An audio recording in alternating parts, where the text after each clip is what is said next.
For me, life was a whirlwind of lights and smoke, music and men. I lived in a beaten-up shanty close to North Edsa, crammed in a closet-like room with a bunch of other women. We slept on mats on the dirt floor and shared this space with mange-infested dogs, flea-bitten cats, and cockroaches.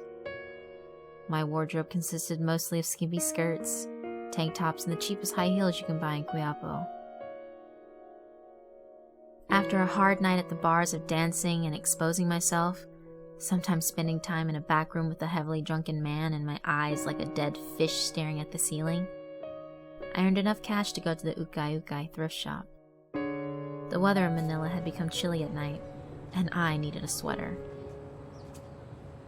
I took a walk down a few streets that smelled of garbage and human urine mixed with the smog from jeepneys, tricycles, and trucks that never ended. It wasn't long before I found a street lined with second-hand clothes, undoubtedly from American charities, but somehow grabbed by greedy merchants looking to make extra pesos. The sweater was like a pearl in murky waters as it lay neatly on top of a bunch of tattered, motley clothes.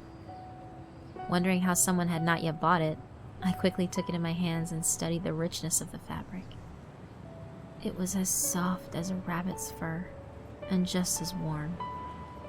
Across its front was a large pouch where you could put your hands into for warmth, and that's where I found the note on a crumpled piece of yellow paper. It smelled like the section of a library where ancient books could be found. Dust and dank.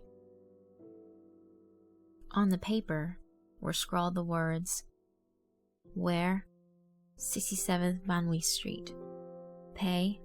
1,000 pesos a night. Job? Lie on the bed from 11 p.m. to 3 a.m. Keep your eyes shut. Never open them. Past 3, your money will be on the dresser. Banwi Street."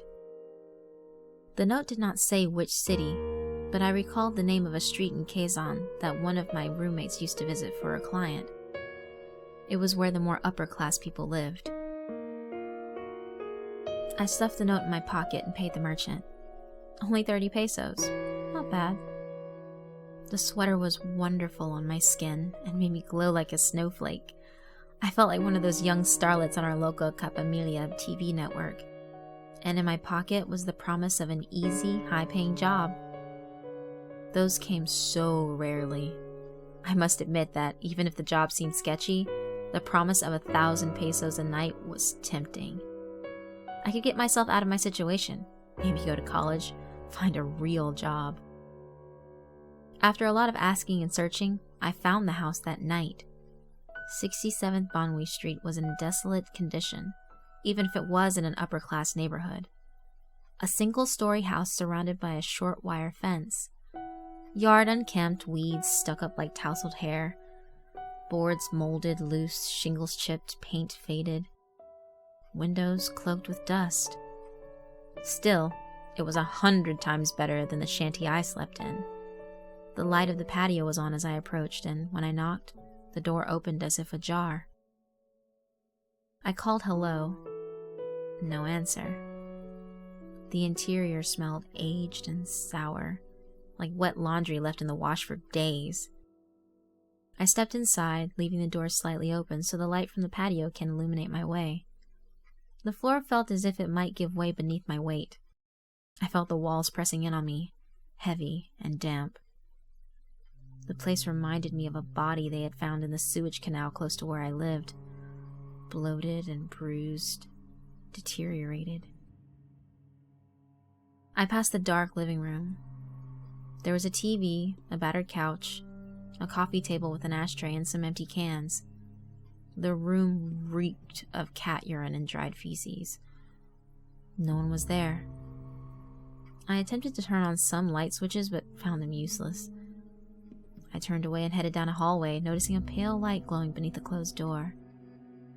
I called again. Absolute silence. I clasped the handle and pushed, ignoring the greasy residue it left on my palm. I found a single bed covered in drab sheets, one dresser beside it with a digital clock. It illuminated the time strongly through the darkness. 10:50 p.m. Feeling disturbed, I might have turned away. The house was empty, I admit. I thought the job was just going to be another man looking for a quick fix, but now I was curious. It didn't seem that way, and the uncertainty of it unnerved me. But still, 1,000 pesos was too good to pass. I needed to find out if it were true. I lay on the bed with the note in my hands, facing the glow of the clock. 10:54.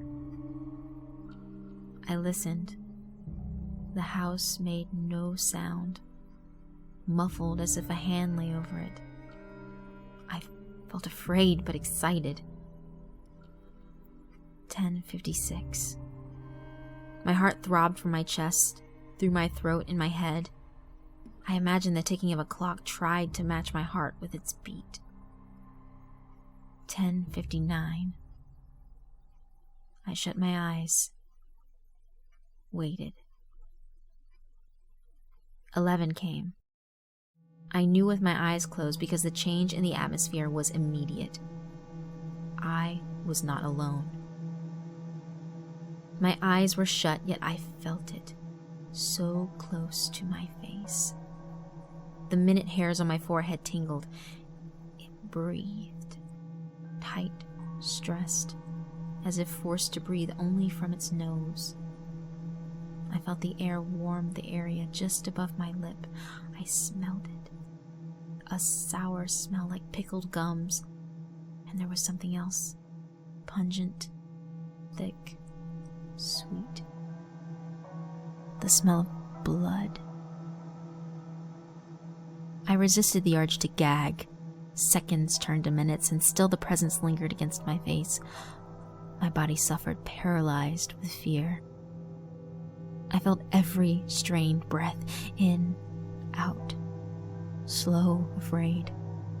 I felt the slightest itch on my body, prickles against my legs, bites up my thighs, behind my back and neck, sweat creeping, crawling, brushing upturned hairs and begging me to scratch and move. I didn't. Bones ached, muscles wept.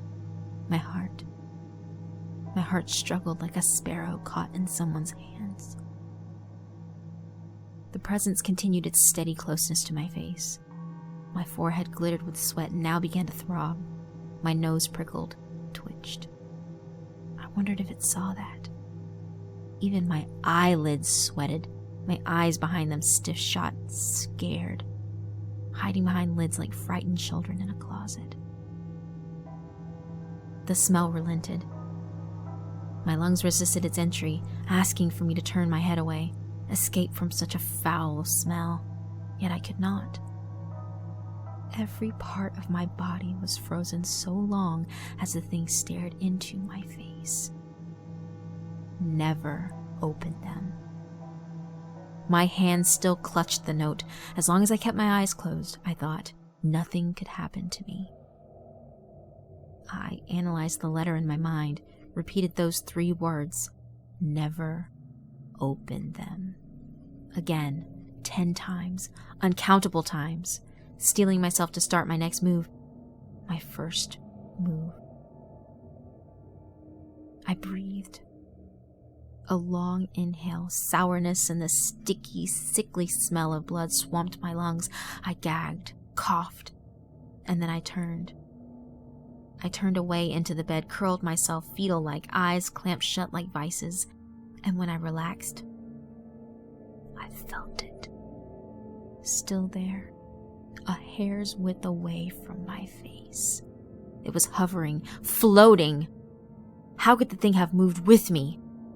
I did not feel any weight on the bed during the transition, any sign to suggest that it had crawled over me, moved beside me, refocused itself against my face. I allowed a few minutes to pass before I tried again. I moved slowly, deliberately, sensing it against my face. And it moved with mine, smoothly, soundlessly, until I was completely on my back, My face, eyes shut, staring straight up, the thing looking down upon me relentlessly. I grimaced, knit my brows, sweated. I wanted to bat at it, but I could not. I was too afraid. All I could clutch onto was the promise that this could end. I waited. Ached. Sweated, prayed. It stayed with me. Always there. I could not sleep. 3 a.m. The digital clock alarmed, and just like that, I was released. The thing that had looked on at my face for 4 hours was gone. I did not immediately open my eyes. I waited until the sweat on my brows became cold and dry. I listened to my body unlock one by one, like a warden walking through a prison, releasing the prisoners cell by cell. I could breathe again. My heart pumped bold and strong. I felt my fingers, the warmth on my skin. I yearned to stretch and let life sizzle through every part of me. I opened my eyes. 1,000 pesos lay on the dresser. 1,000 pesos for the horror I had endured. I took it and did not look back as I left. A week had passed since the night I spent there. Although my money was gone now, spent over things I can't even remember, the memories from that night had not. Not a moment went by where I wasn't thinking of the thing that had breathed so close to my face. Could I have been imagining it? Perhaps my fears had been so strong, my mind had created something to justify it. But my senses could not have been tricking me. I smelled it, blood and sour, rank. I felt it, warm breath on my face. Who had left the money? What was the presence I felt? And the question that caused me the most dread: what would have happened if I had opened my eyes? My return to the house was no longer just for money, but answers. The evening I returned, I noticed that nothing had changed. The only difference from the first time I had been there were the bed sheets, still crumpled from my use. The effervescent light from the clock was resolute, like a statue's stern gaze, almost punishing as I lay on the bed. Just a few seconds before 11 p.m., I shut my eyes. The thing appeared close to my face exactly on the second. This time my fears were replaced by a studious curiosity. I noticed that right before it arrived, I did not sense anyone walk into the room. Its appearance was fluid, soundless, as if it had materialized from thin air. The thick smell of blood and sourness were consistent with the first time. I turned my head slowly left and right, and every movement was mirrored perfectly by it. Like studying yourself in a mirror, your reflection so close to your face, you could fog it with the breath from your nostrils. I dared to do the one thing I had not the last night I was here. I brought my hands up to my face, cautiously, feeling my bones creak beneath the tense muscle and cold skin, the sweat building on my frightened palms and fingers. As my hands reached close, they stopped, protested, hesitated. My heart banged like wild mice in a cage. I grimaced, summoning all my courage, eyes sweating behind the lids, temples pounding. My hands moved again.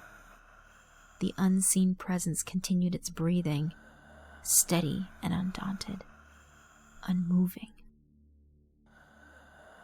My fingers touched something. I stopped.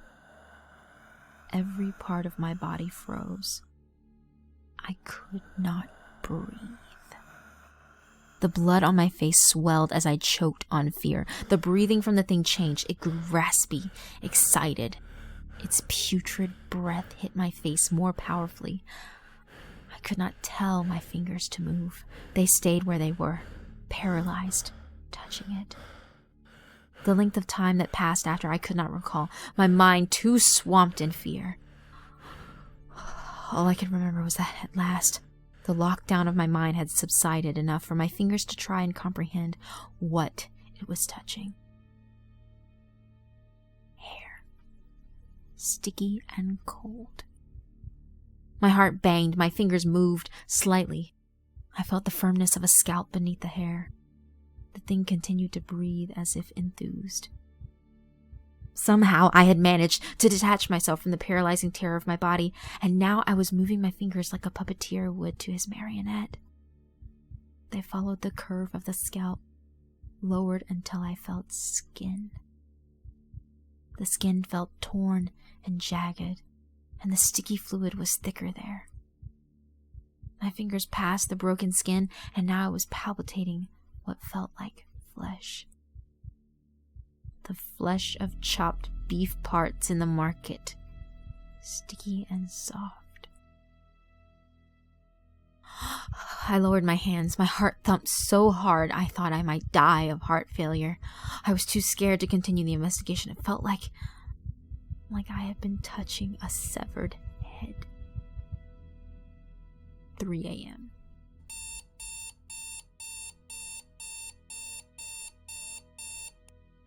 Again, I waited until I was relaxed enough before opening my eyes. Like before, 1,000 pesos lay neatly on the dresser.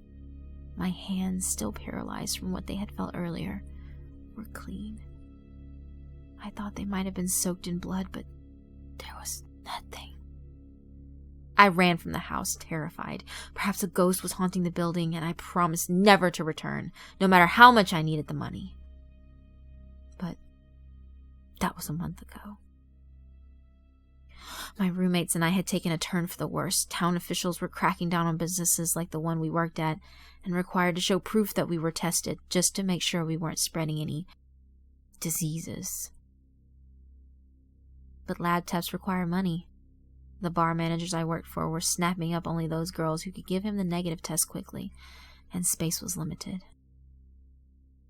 In spite of the fears I felt, the promises I had made to never return, the need for money was greater. After all, had nothing bad ever happened to me while I was there? 11 p.m. The demonic presence returned. I grimaced my eyes tight, determined not to let it scare me. I told myself the job was easy. Keep my eyes closed from 11 to 3, and I will be paid handsomely. I suppose I had gotten used to its presence. For only a few hours into the night, I found myself fighting the urge to sleep. The rhythm of its breathing lulled me. In, out, in, out. Its sour, fetid breath mixed with sickly sweet smell of blood perfuming me to sleep. I tried hard to fight it. I failed, and soon sleep's heavy hand had successfully pressed down on my weary mind.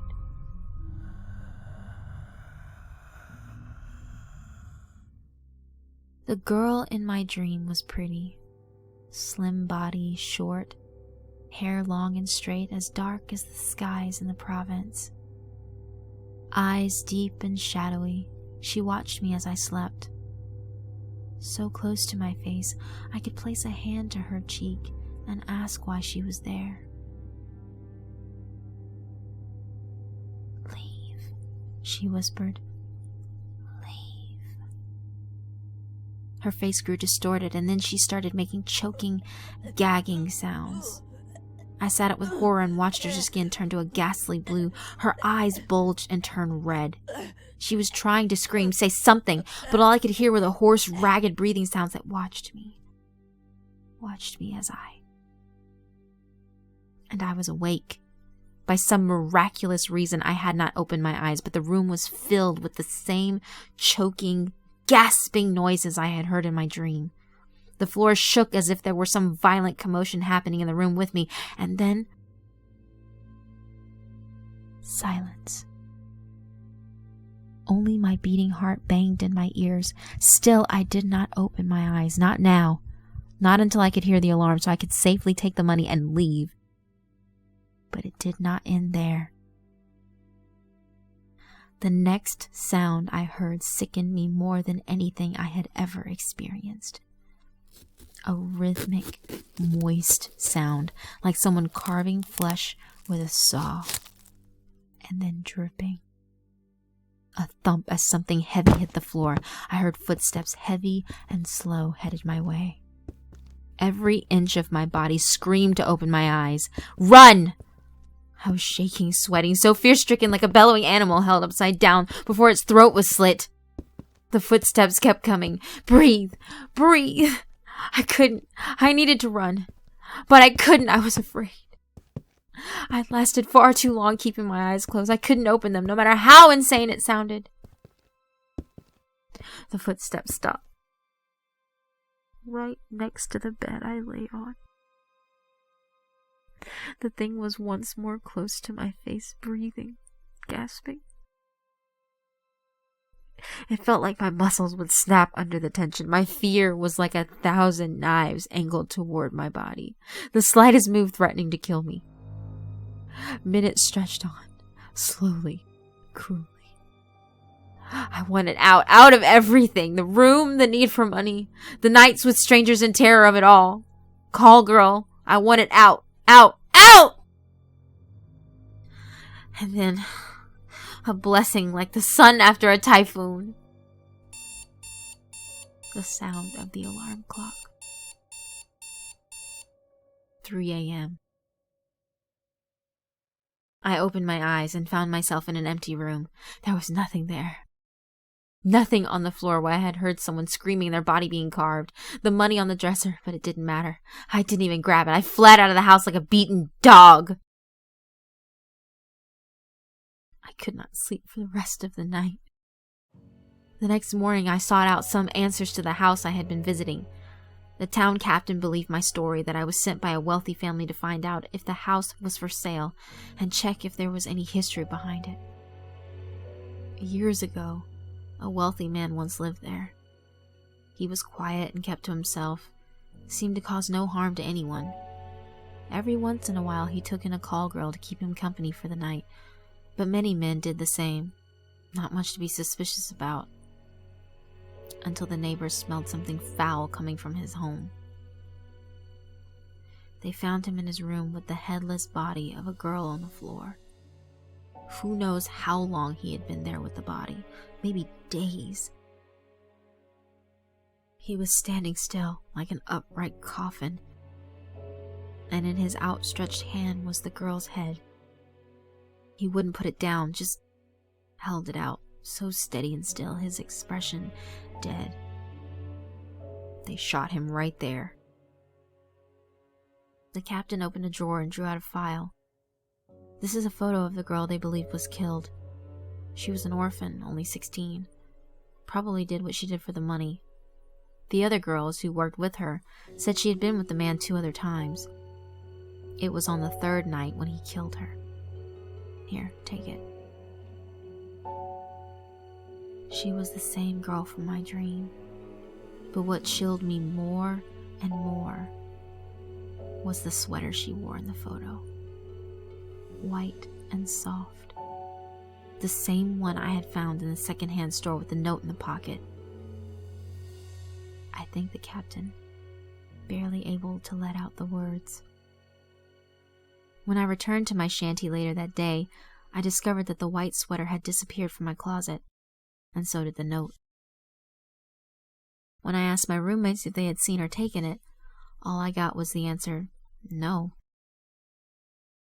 I gave up working as a call girl and found a job as a caregiver for an elderly couple.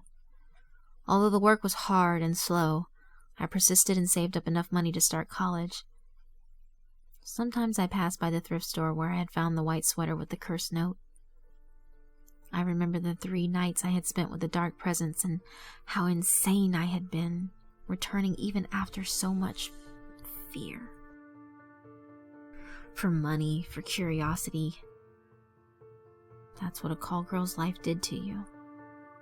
You become jaded to the dangers you repeatedly put yourself into. Sleeping with strangers, potential murderers, returning for the money and thrill of it.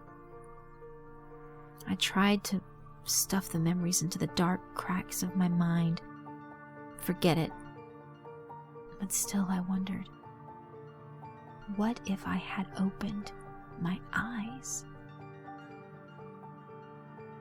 A few years later, I came upon an article in the news. A small one among a few other murders.